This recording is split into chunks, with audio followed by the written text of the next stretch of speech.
Hello and welcome to another review here, and today I'm going to be doing a classic movie review. And today, as the title says, we're doing The Dirty Dozen. Came out in 1967, directed by Robert Aldrich. And but before I get into the review, I have to say a spoiler alert. So I'm not going to try to spoil everything, but there will definitely be some spoilers in here. So consider yourselves warned on all things spoilers for The Dirty Dozen. Also, we have a new Facebook page. It is facebook.com/ccinemareviews page. So definitely check the channel out there. And we're also on Twitter at ccinemareviews. So tweet me anytime you want. With that being said, last thing is don't be afraid to hit that subscribe button if you enjoy this and want to see more videos like this in the future. Let's get into the review. Now, the first question that I usually ask is it good? And then the second question is, did I like it? But in my classic movie reviews, I'm generally not going to be doing a movie or reviewing a movie that I don't think is good because they're classics for a reason, right? So this one's obviously good, but more importantly, did I like it? And yeah, I really, really liked it. This is The Dirty Dozen. It stars Lee Marvin, Charles Bronson, Ernest Borgnine, Donald Sutherland, who is, still working pretty cool. Telly Savalas, I believe is how you say his last name. And a bunch of people. I mean, it's called The Dirty Dozen, but those are just your main characters. Then you have a bunch of side characters and things like that. But this is honestly an amazing Suicide Squad movie. There's no other way to put it. They're on a suicide mission, they're a bunch of bad dudes in prison. They get them out, they send them on a suicide mission. That's called the Suicide Squad movie, right? You have a killer cast. You have, Telly Savalas, he's pretty much like the Joker for this movie. He's kind of crazy, he's kind of weird, he's apparently, in tune with the Lord, and he talks about their damnation and how he's going to kill them, or the Lord is going to kill them, and sometimes the Lord uses people to exact his judgment and things like that. It's a really great story. It's a mission that they have to go on that they're probably not going to come back from.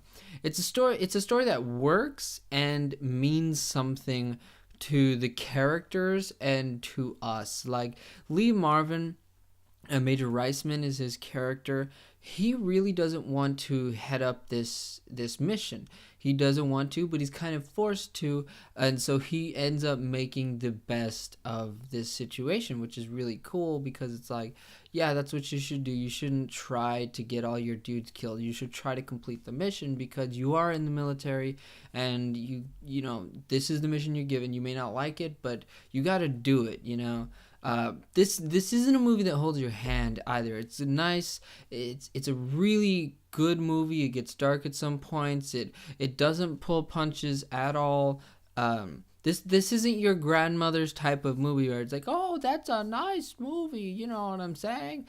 You get, it's not your grandmother's movie in the sense that it's nice. It's real. You got a bunch of good looking dudes and they're all doing, nice things. They're all helping women out. No, these are criminals. These are military criminals. It's like they're not good people and they don't generally do morally right things. So it's not that kind of movie. This movie, it honestly, it holds up. Like watching it now, this is what, 50 years later. This movie really holds up. Is it 50? It's 40. Yeah, 50 years later, this movie holds up. Everything in the movie, since it is set in World War II, you can treat it as a period piece. So everything in the movie holds up. Except for the deaths, really, the deaths of some of the characters and the deaths of any characters. Really, those are the only things that don't really hold up, because like when somebody gets shot, they just kind of and then fall. So those are really the only things that don't hold up. But the entire movie, the sets, the characters, the dialogue holds up well. It's a really good movie, and I think that you can watch it now and you won't be like, well, that's kind of stupid, that's dumb. Like, they didn't need CGI, it was all practical, so everything, when a tank gets blown up, or when a boat gets blown up, they blow up the boat. So it definitely holds up. This is honestly, without a doubt, one of the greatest large ensemble movies of all time. Like, I can't remember the last time I saw a movie where it had a dozen main characters and then, other characters around them too, with everybody being really good. Every character was likable enough, and every character, you could understand the character. It wasn't just like, oh, this is the guy who's, this is the guy who's crazy, so don't care about him. Or this is the guy who's just really mean to everybody else. So, there's that character. This is the bully. It wasn't like that. They were actually well thought out characters, and that's why it's such a great movie. And everybody does a great job in the movie. Like, everybody who's acting in the movie kills it. I think that, yeah, like, I literally cannot remember a movie that does this large ensemble better than this movie. Let's talk a little bit about the story, probably more than a little bit. But the story is that Ernest Borgnine is a general, and he has a suicide mission. It's a mission where you have to parachute in behind enemy lines. It's right before D-Day is when the mission is due. You have to parachute in. You have to go in. It's like a big mansion. You have to get into the mansion. You have to infiltrate. You have to kill the high value Nazi targets. And that is the mission. And it's a suicide mission because it's behind enemy lines before D-Day. There's a bunch of security, so they know that some of your soldiers are going to die, and there are quite a few that die. So he gets Major Reisman, Lee Marvin's character, to head up this mission. And they get 12 prisoners who are military prisoners. And the thing is, all 12 of them, they are either in prison for life or they're about to be executed. So they give them the option of doing this mission. And if they survive the mission, then they will get reinstated into the army and they will get their old rank back, and they will be out of prison and not die if they're to be executed. And so that's why the prisoners take that's why they take the mission. That's why they do it. But the thing is, and honestly, you guys, this is something that every single movie, I think every single team up movie should take notes from, because we get introduced to the characters in this movie within the first 15-20 minutes, which is just like, movies nowadays, where you have the intros, you're introduced to your characters within the first 15-20 minutes. Great so far. But the thing is, this movie's about 2.5 hours, so it is a bit of a longer movie, but we spend almost 2 hours with the characters. We spend like an hour and 40 minutes, an hour and 45 minutes, something like that, with the characters before they go on to the mission. And that's something that movies nowadays don't really do. I'm just like, don't think that I'm picking on Suicide Squad, but I'm using it as an example where in Suicide Squad, you are introduced to your characters within the first 10, 15, 20 minutes. But the thing is, once you're introduced to those characters in Suicide Squad, they send them on the mission as soon as possible. They don't get to work together. They don't get to figure out how they're going to work. They don't get to figure out how they're going to work together. They don't get to figure out any steps of the plan. Whereas in this movie, you have that hour and a half, at least an hour and a half, where you have the characters figuring out how to work together, figuring out how to, parachute out of a plane and not break your legs or not wind up in a tree.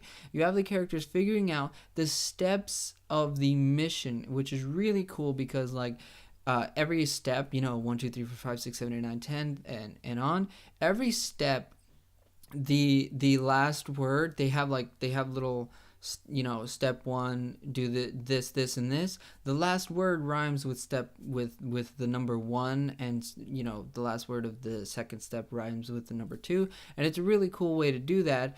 And you spend enough time with your characters in this movie, in Dirty Dozen in particular, you spend enough time to get to know the characters. You spend enough time to have emotional invest in them emotionally, and you get time to really learn about the characters, to really get to know them. And that's something that movies nowadays don't really do so well, because like again, Suicide Squad, you are introduced to all your characters, and then like 5-10 minutes later, Slipknot tries to escape and he gets his head blown up and he's dead, but you don't care about that character because you didn't have that time to get emotionally invested in that character. That's something that Dirty Dozen does really great, because you have them figuring out the plans to the mission. You have them doing a war game where they have to work together, and it works really well because you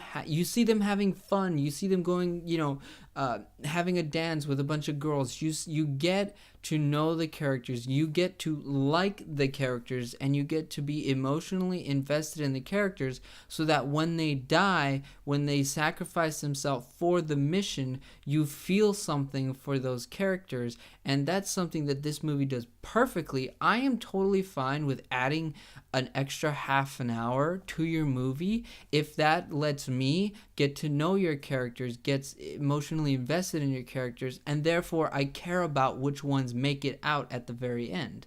Let's talk about some of the characters now. If I talked about every single character, honestly, this review would be way too long, and I wouldn't expect anybody to listen to the whole thing. I'm just going to talk about my highlights. I think that Lee Marvin, as your main character, as main as he could be, was a great lead. I thought he did a great job. I think that that character was really well handled, and he just did an A+ for me. Ernest Borgnine, I watched McHale's Navy, which is kind of like it's not very good, but it was like an old World War II Navy comedy show, but whatever. It wasn't very good, but I just have a little bit of nostalgia. Jim Brown, honestly, is the standout to me as Robert Jefferson.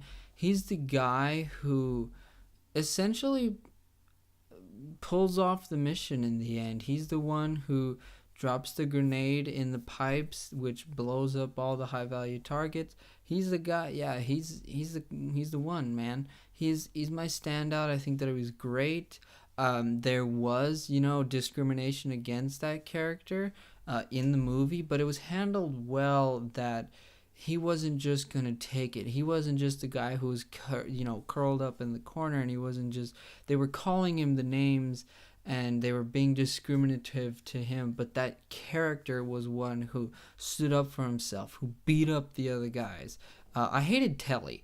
Honestly, Telly Savalas as Major Wright, I hated him, but that's a good thing. The character was written well. He was the main one doing, the discrimination, so I hated him.